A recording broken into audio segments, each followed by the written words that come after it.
Corona महामारी को लेकर आरजेडी ने राज्य सरकार पर बोला हमला। आरजेडी नेता मृत्युंजय तिवारी ने कहा मरीजों को नहीं मिल पा रहा उचित इलाज, सुविधाओं की कमी के चलते मरीजों को गंवानी पड़ रही अपनी जान। पीएमसीएच में बेड को लेकर बड़ा खेल, कोविड वार्ड से बाहर नहीं आती संक्रमित मरीजों की जानकारी, मरीजों के लिए खाली बेड को भी बताया जाता है फूल। राजधानी रांची में कोरोना काल के बीच कराई जा रही एनडीए की परीक्षा, 22 केंद्रों पर कराई जा रही यूपीएससी की परीक्षा सेंटर पर कोरोना गाइडलाइन का रखा जा रहा है ध्यान। रायबरेली में जिला अस्पताल की लापरवाही आई सामने, ऑक्सीजन की सप्लाई न मिलने से मरीज की मौत, परिजनों में मचा कोहरा।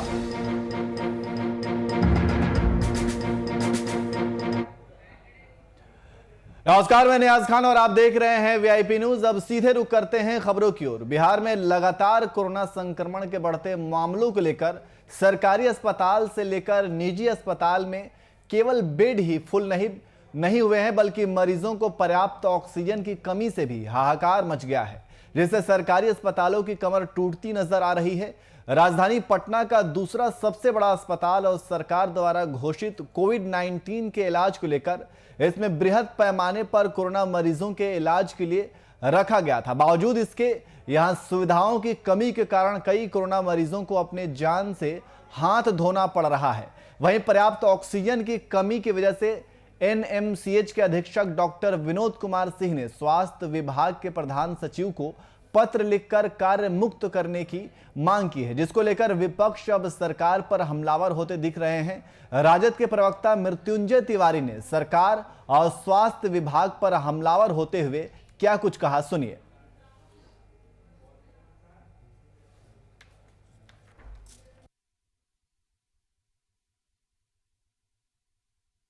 ये बताने के लिए काफी है कि बिहार की राजधानी पटना के बिहार के सबसे बड़े प्रतिष्ठित अस्पताल है एनएमसीएच, वहाँ के अधीक्षक ने हाथ खड़े कर दिए कि हमारे पास ऑक्सीजन नहीं है। ये सरकार की व्यवस्था की पोल खोल करके रख दिया उन्होंने।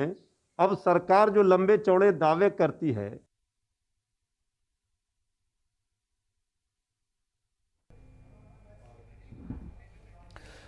और इसी खबर पर अधिक जानकारी के लिए हमारे संवाददाता अनिल कुमार हमारे साथ फोन लाइन पे मौजूद हैं। अनिल, जिस तरीके से लगातार राज्य में कोरोना के संक्रमित मरीजों की लगातार संख्या में बढ़ोतरी हो रही है और इसको लेकर के अस्पताल में ऑक्सीजन की कमी, सुविधाओं की कमी, बहुत सारी कमियां देखी जा रही है।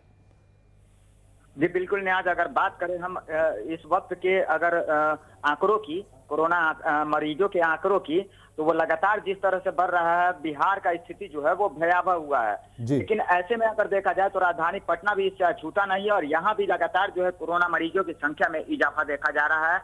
वहीं अगर अस्पतालों की चरमराई हुई व्यवस्थाओं की बात करें तो लगातार जो बेडों की कमी बताई जा रही है, ये भी एक कहीं ना कहीं चिंता का विषय है। और बिहार में कई ऐसे जगह हैं जहां पे संक्रमितों को सही से इलाज नहीं मिल पा रहा है, जिसके कारण से उनकी जाने जा रही है। वहीं अगर बात करें हम एनएमसीएच अस्पताल की, सूबे के दूसरे सबसे बड़े अस्पताल की, तो यहाँ भी सुविधाओं की कमी, साथ साथ ऑक्सीजन की कमी, जो कि अभी संजीवनी है किसी भी मरीज के लिए, कोरोना संक्रमित मरीज के लिए, उसकी भी कमी पाई जा रही है। इसी को लेकर कहीं ना कहीं एनएमसीएच अधीक्षक जो है डॉक्टर विनोद कुमार सिंह ने भी अपने हाथ खड़े कर दिए। उन्होंने साफ तौर पे अगर बात करें हम तो स्वास्थ्य सचिव को ये पत्र भी लिख दिया है कि उनको अब उनके पदभार से मुक्त करने की अपील कर दी है। तो ऐसे में कहीं ना कहीं स्वास्थ्य व्यवस्था चरमराई हुई है। इसी को घेरते हुए अगर राजनीतिक दल की अगर बात करें तो उसी में अगर बात हो जाए तो राजद के प्रवक्ता हैं मृत्युंजय तिवारी, उन्होंने भी साफ तौर पे हमलावर होते हुए सरकार पे यह निशाना साधा है कि सरकार 1.5 साल से क्या कर रही थी, जब व्यवस्थाओं की कमियां आज भी दिख रही है। हालांकि जब इसके संक्रमित मरीजों के संख्याएं कम थी तो उसी समय अस्पतालों की मुकम्मल व्यवस्थाएं की जानी चाहिए थी। हालांकि अब जो मरीजों की संख्या बढ़ी है, ऐसे में बेडों की जो संख्या है वो काफी कम है, ऑक्सीजन का भी व्यवस्था जो है न के बराबर है। तो इन्हीं सब बातों को लेकर मृत्युंजय तिवारी राजद प्रवक्ता जो है वो सरकार को घेरते हुए नजर आए हैं। जी बहुत बहुत शुक्रिया तमाम जानकारी के लिए।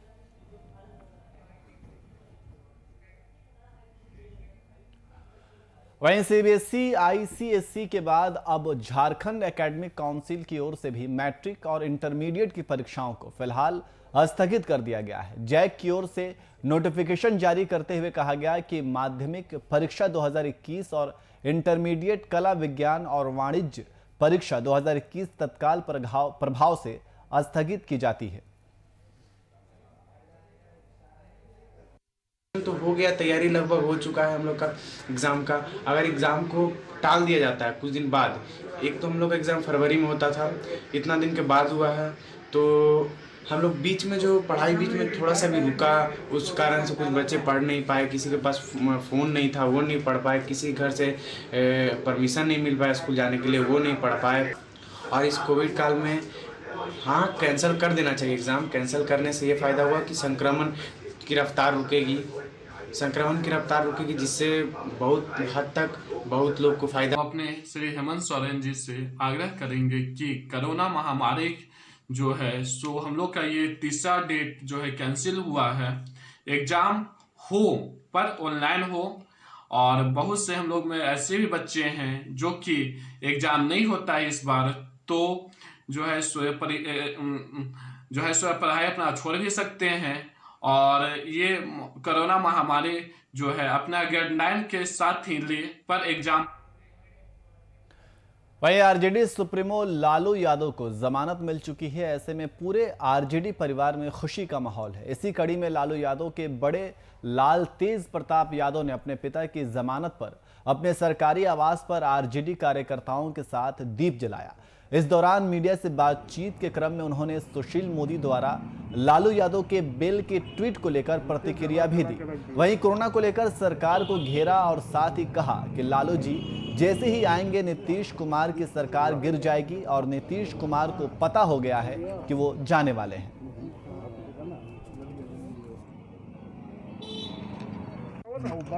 असली में जो पर्व है आज समझिए कि पूरा पर्व है, छठ का भी है, छठ पर्व भी है।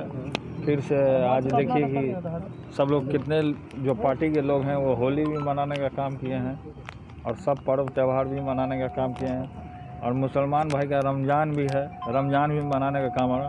तो भगवान ऐसे सिचुएशन को देखते हुए आज के दिन को चुनने का काम किया। और पिताजी का जो जिस तरीके से भगवान ने हमारी प्रार्थना को और बिहार की तमाम लोगों के करोड़ों नौजवान और पूरी महान जनता का प्रार्थना को स्वीकार करने का काम किया।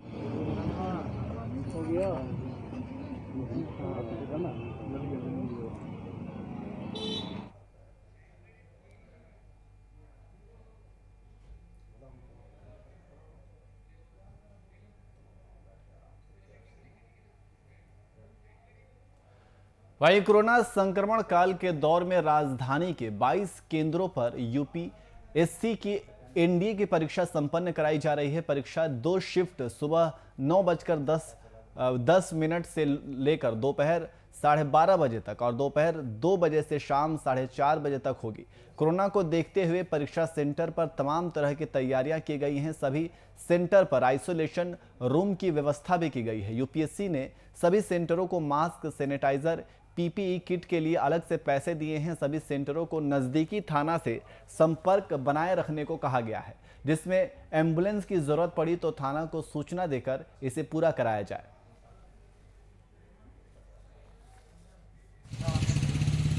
कौशल लेंगे परीक्षा केंद्र के अंदर, खुद को सैनिटाइज कर रहेंगे, मास्क को नहीं निकालना है, हाँ, सोशल डिस्टेंस बनाकर रखना है। हाँ, डर है, डर तो रहना चाहिए। हाँ, लेकिन सुरक्षा परीक्षा देना भी जरूरी है। हाँ, परीक्षा देना चाहिए। परीक्षा जब शुरू हो जाएगा हम लोग चल जाएंगे। आप लोग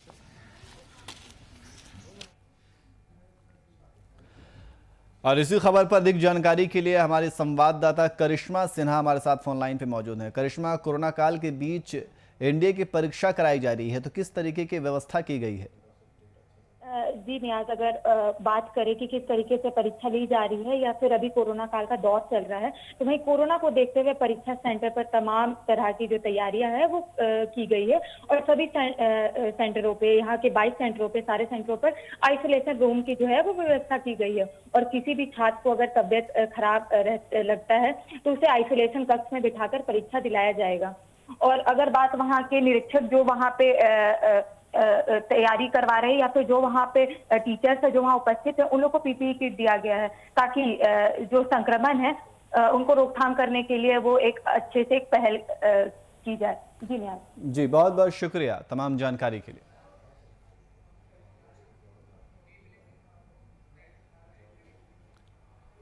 वहीं झारखंड के कई ऐसे जिले हैं जो नक्सल प्रभावित हैं। उनमें से एक चतरा जिला भी है। जिले में नक्सलियों के खिलाफ चलाए जा रहे अभियान के बावजूद भी नक्सलियों का वजूद नहीं मिट रहा। टंडवा प्रखंड मुख्यालय महज 20 किलोमीटर दूर स्थित नक्सल प्रभावित पंचायत पदमपुर की भी हालात ही है। रह रहे लगभग 200 से अधिक लोगों की आबादी आज भी मूलभूत सुविधाओं से वंचित है। यहाँ के ग्रामीण पेयजल की समस्या से जूझ रहे हैं। इस गांव की हालत देखने के बाद जब हमारे संवाददाता ने पेयजल विभाग के अधिकारियों से कारण पूछा तो उन्होंने पहले तो जानकारी नहीं होने की बात कही, फिर 24 घंटे के भीतर पेयजल की व्यवस्था कराने का भरोसा दिया।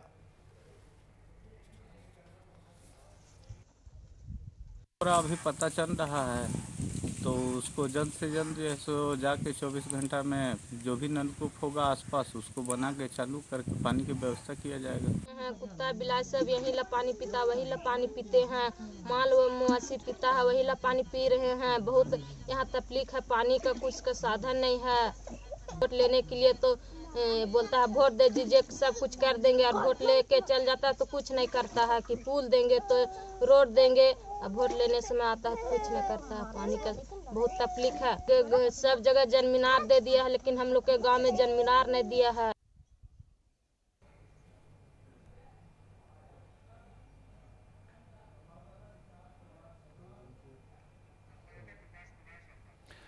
और इसी खबर पर अधिक जानकारी के लिए हमारे संवाददाता विकास कुमार शर्मा हमारे साथ फोन लाइन पे मौजूद हैं। विकास, जिस तरीके से गांव वालों को मूलभूत सुविधाओं से वंचित वो महसूस कर रहे हैं, पेयजल की समस्या बताई जा रही है, क्या कुछ जानकारी है?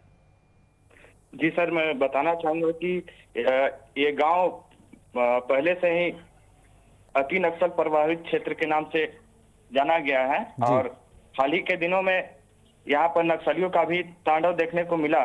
जी, हालांकि एसपी अभियान के द्वारा त्वरित कार्रवाई भी की गई लेकिन नक्सली भागने में कामयाब रहे। यही कारण है कि यह क्षेत्र मूलभूत सुविधाओं से वंचित है। और जी, बहुत बहुत शुक्रिया तमाम जानकारी के लिए।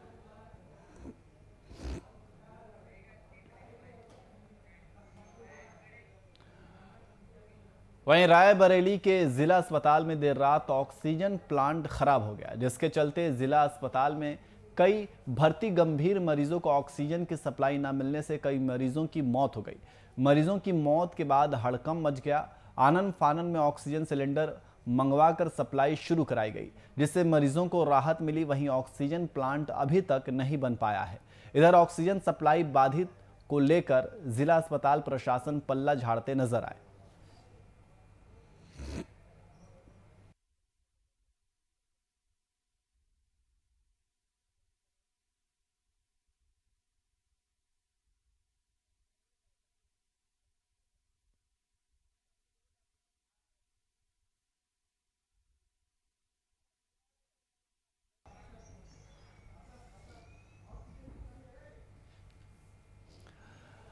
और इसी खबर पर अधिक जानकारी के लिए हमारे संवाददाता असद खान हमारे साथ फोनलाइन पे मौजूद हैं। असद, जिला अस्पताल की लापरवाही सामने देखने को मिल रही है। ऑक्सीजन प्लांट खराब हो गया, ऑक्सीजन की कमी की वजह से कई मरीजों की मौत भी हुई है।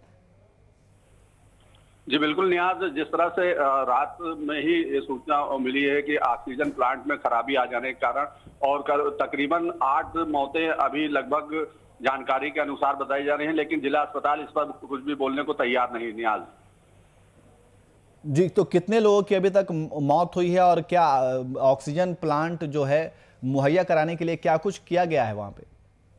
जी बिल्कुल, जो हम लोगों के सीएमएस से बात हुई है, सीएमएस ने साफ तौर पे बताया कि ऑक्सीजन प्लांट में कमी तो आई थी लेकिन उसको दूर कर दिया गया, लेकिन मौत के आंकड़ों पर कुछ भी बोलने को तैयार नहीं है। लेकिन अगर जानकार सूत्रों की माने तो सूत्रों से कम लगभग ऑक्सीजन में जो खराबी आई है उससे कम से कम 8 मौतें हो चुकी है, लेकिन सीएमएस ने अभी तक मौतों का आंकड़ा नहीं बताया है। वो 1-2 की मौत बता रहे हैं लेकिन उसको ऑक्सीजन की वजह नहीं बता रहे हैं। फिलहाल ऑक्सीजन के सिलेंडर मंगा लिए गए हैं और औपचारिक रूप से अब सिलेंडर से ही ऑक्सीजन की सप्लाई चालू है और प्लांट पे काम जारी है। नियाज जी, बहुत बहुत शुक्रिया तमाम जानकारी के लिए।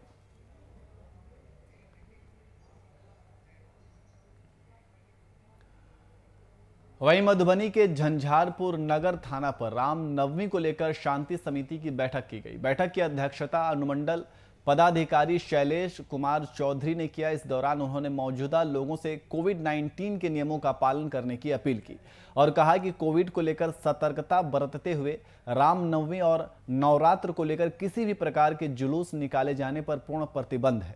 लोगों से रामनवमी, नवरात्र व रमजान पर्व को लेकर घरों में ही पूजा अर्चना की इबादत करने की अपील की।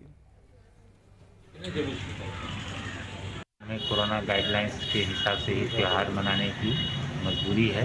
इसी सिलसिले में स्पष्ट दिशा निर्देश दिए गए हैं कि हम लोग रामनवमी के अवसर पर किसी तरह का जुलूस आदि नहीं निकलेगा, कोई तरह का जमावड़ा लगाने की इजाज़त नहीं होगी, डीजे आदि बजाने का या किसी तरह का मनोरंजक कार्यक्रम या व्यावसायिक कार्यक्रम करने की इजाज़त नहीं होगी। वहीं समस्तीपुर के कल्याणपुर ब्लॉक में 7 निश्चय योजना से हर घर नल का जल योजना का हाल बेहाल होता नजर आ रहा है। अधिकांश वार्ड में योजना का काम अधूरा पड़ा हुआ है। जिन वार्ड में काम पूरा कर लिया गया है वहां भी ठीक से जलापूर्ति शुरू नहीं की गई है। ऐसा ही मामला अंजना पंचायत के 10 वार्ड में देखने को मिली है, जहां पर करीब 300 महादलित परिवार हैं, लेकिन आज तक इन लोगों के घर तक नल जल योजना का पाइप भी नहीं पहुंच पाया है, जिसके चलते लोगों को बढ़ती गर्मी से शुद्ध पेयजल के लिए तरस रहे हैं।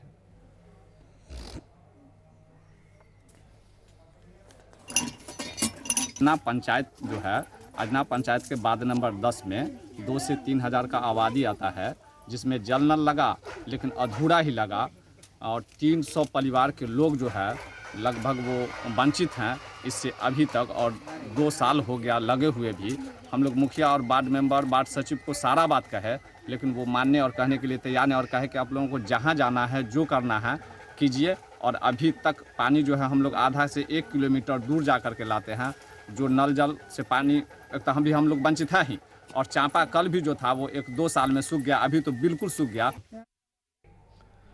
वहीं आत्मनिर्भर भारत बनाने का सपना वृंदा जैसे पिछड़े गांव के रहने वाला युवक कर रहा है। अभिषेक डेयरी फार्म हाउस खोलकर एक नई मिसाल पेश कर रहे हैं। कोरोना में आर्थिक मंदी व बेरोजगारी का रोना रोने वाले युवाओं के लिए अभिषेक गौ पालन का प्रेरणा स्रोत बन गए हैं। युवक ने बताया कि बचे हुए दूध की मिठाई, पनीर और घी बनाकर सप्लाई करता है।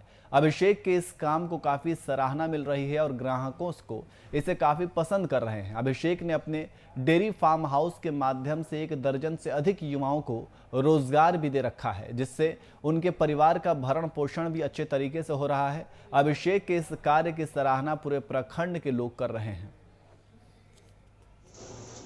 नाम कुमार अभिषेक है और मैं ग्राम वृंदा, पंचायत कबरा, थाना टंडवा, जिला चतरा के अंतर्गत रहने वाला हूं।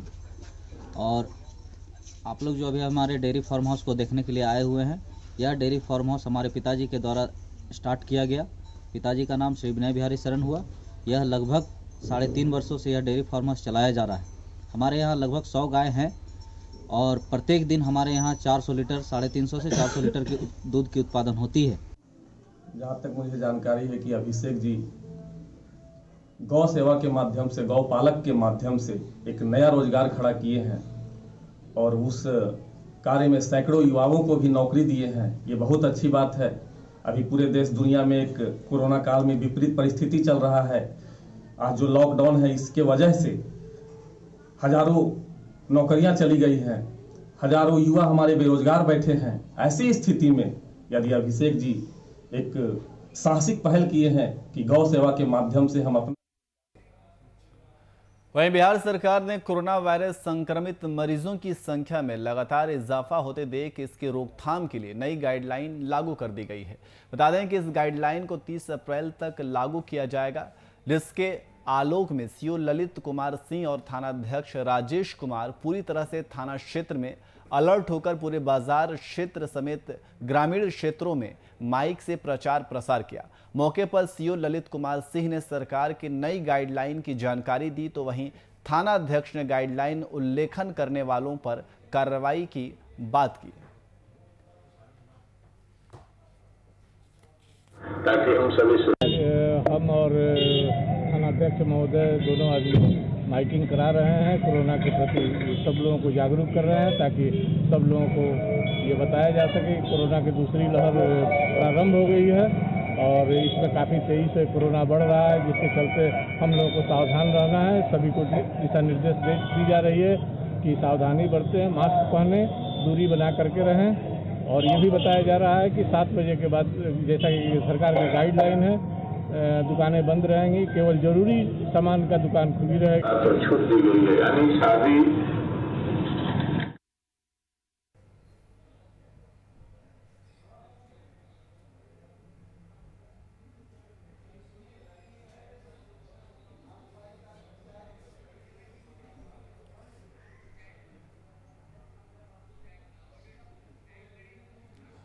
वहीं बोकारो जिला चंद्रपुरा थाना क्षेत्र के राजा बेढ़ा गांव में 2 प्रेमी जोड़ों ने जहर खा ली, लेकिन चंद्रपुरा थाना प्रभारी नूतन मोदी की सूझबूझ के दोनों को बचा लिया गया। दरअसल प्रेमी युगल ने भागकर देवघर में शादी कर ली थी, जिसे इनके परिवार वाले नहीं मान रहे थे और इसी वजह से दोनों ने जहर खा ली थी। फिलहाल जांच पड़ताल की जा रही है।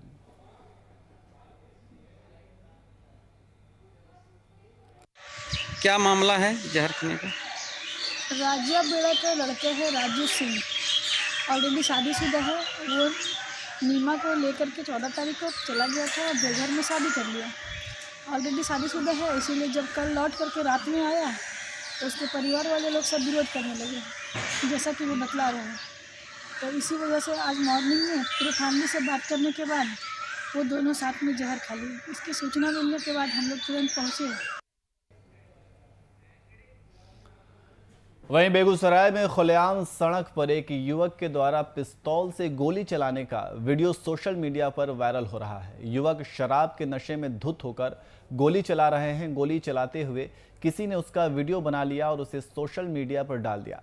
उसके बाद यह वीडियो तेजी से वायरल होने लगा। यह घटना सिंघौल ओपी क्षेत्र के रचियाही गांव की बताई जा रही है। हालांकि इस वीडियो की पुष्टि हम नहीं करते हैं, लेकिन जैसे यह वीडियो वायरल हुआ, पुलिस भी इस मामले की छानबीन करने में जुट गई है।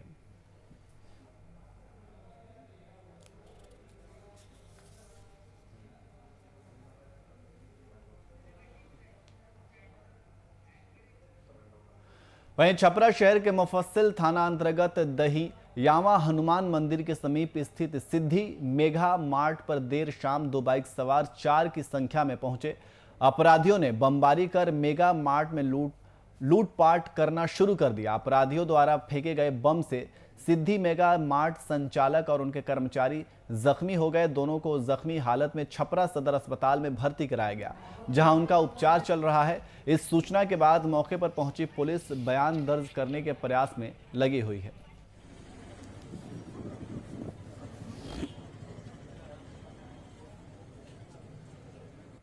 बताएं कितने लोग थे? 2 लोग थे। क्या हुआ था? आए मोटरसाइकिल से और उस समय दुकान बढ़ाने का समय था, लॉकडाउन के नियम के अनुसार 7 बजे का समय था। तो दुकान का अभी गेट बंद हो रहा था कि वहाँ से मोटरसाइकिल उतरे और बम फेंकते हुए निकल गए पश्चिम दिशा की तरफ। कितने लोग घायल हैं?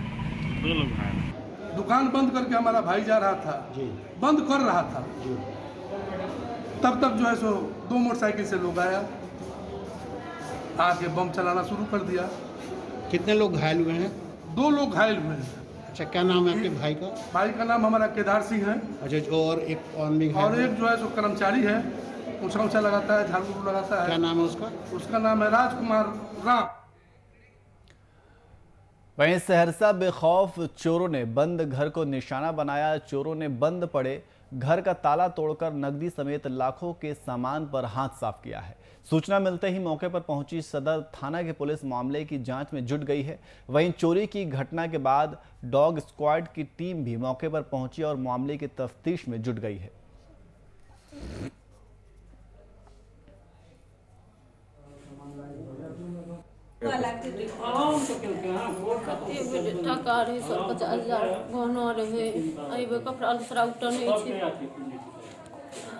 नया बाजार छी उचित नगर छी। कहिया घटना छै? रात का घटना छी। कतेक लगभग चोरी भेलै से? 50,000 टका रहे और गहना जेवर जे के भए जे 50,000 पायल रहे, नोक रहे, चक्ति रहे। परसों मेरे बेटा का मुंडन संस्कार था तो हम बनगांव गए हुए थे। कल सुबह में भी आए हुए थे यहाँ पे हम, लेकिन नाइट में ऐसा घटना हुआ है। 3.5 से 4 लाख का जेवर ले लिया गया है, गैस सिलेंडर ले लिया गया है। 2 VIP को यहाँ से 200-300 मीटर की दूरी पे फेंक दिया गया था खेत में, और सामान भी पूरा इधर से उधर कर दिया गया है। क्या क्या सामान ये अभी तक हम देखे नहीं है, लेकिन ये मोटा मोटी ऐसा देखे तो 40,000 रुपये कैश और मेरा जो भी जेवरात था। वहीं झांसी में एक प्रेमी जोड़ा नवाबाद थाने पहुंचा और घर वालों पर धमकाए जाने पर पुलिस अधिकारियों से सुरक्षा दिलाए जाने की मांग की। उनका कहना है कि वह एक दूसरे से प्यार करते थे और इसी के चलते उन्होंने दुनिया के रीति रिवाज को तोड़ते हुए एक दूसरे के साथ अपनी गृहस्थी बसाने का निर्णय लिया और घर वालों की मर्जी के विपरीत जाकर 11 अप्रैल को शादी कर ली। लेकिन वही परिजन दोनों को धमका रहे हैं। दिक्कत है सर कि वो हमारे घर वाले थोड़ा परेशान कर रहे हैं, तो हम लोगों को कोई सुरक्षा मिल जाए, कोई दिक्कत ना हो। हाँ जी, आज नवाबाद। क्यों परेशान कर रहे हैं? मारने का धमकी दे रहे हैं कि तो हमारी लड़की को चाहिए, वो हमारे घर वाले भी धमकी दे रहे हैं। शादी कर ली इसलिए? हाँ, इसलिए शादी कर ली, अब घर वाले परेशान कर रहे हैं। क्या परेशान कर रहे हैं? कब की थी आप लोगों ने शादी? 11 अप्रैल की। 11 अप्रैल को शादी कर ली। तो अब क्या परेशानी आ रही है? आपके घर वाले परेशान कर रहे हैं? हाँ। किस तरह से, क्या कह रहे हैं वो ये कह रहे हैं कि मार देंगे दोनों को। अच्छा, अब आप यहाँ पे आज कहाँ नवाबाद थाने आई हैं? हाँ। फिलहाल बुलेटिन में इतना ही। देश और दुनिया की तमाम खबरों के लिए देखते रहिए VIP न्यूज़। नमस्कार।